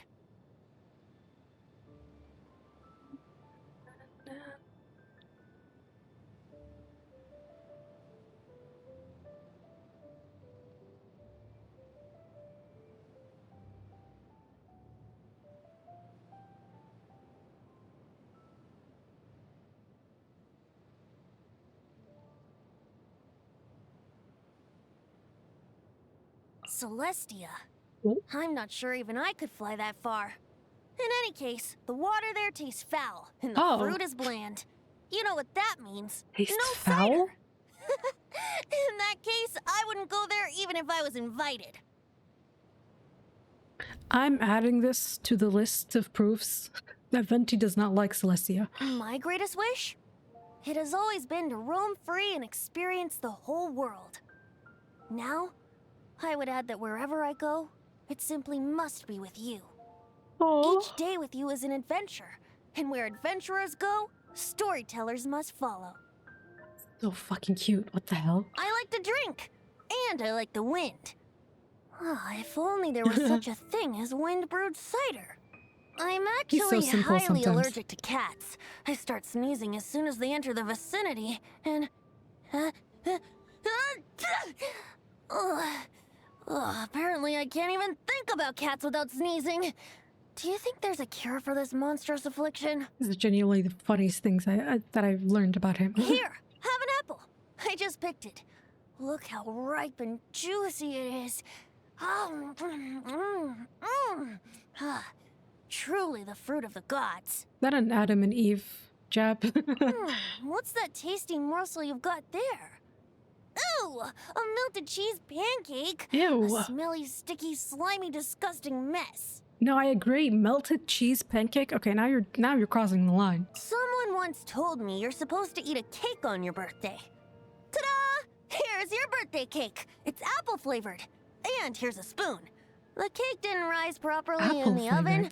That's why it looks more akin to an apple pie. Baking is really quite complicated. Isn't making a pie harder than cake? How did you... Well, I mean, he says it just looks like it, so maybe, yeah. But apple flavored, I would not... No, thank you. I like a basic chocolate cake. Although in general, I'm not a cake person at all. My family and friends bring things that are other than cake when it's my birthday. Though I've long since viewed this scenery a great many times, there is something different about seeing it again with you. Surely you're not still concealing some other wondrous abilities. Well, Even if probably. you were, it would simply further prove that my intuition is correct. Oh, Venti. I adore the relationship between Venti and the Traveler as well. I actually can't wait till we get to the rest of the archons because I want to see how it compares. Already between Venti and Zhongli, the relationship between them and Ether feels so different. Venti feels a lot more like a close personal friend. Zhongli, and maybe this is because we haven't gotten further into Liyue, past like the Archon quest. I'm sure things are going to develop more with more content that we cover in that region. But Zhongli feels more like an acquaintance. I was going to say trusted acquaintance, but I don't even know if I trust him for real. But that is all. Oh my god. Oh my, look at him. He's perfect. That is all for Venti's story quest. I'm gonna end the video here, and I hope you guys enjoy it. I hope you enjoyed it as much as I did. Let's end it with Venti's tomb.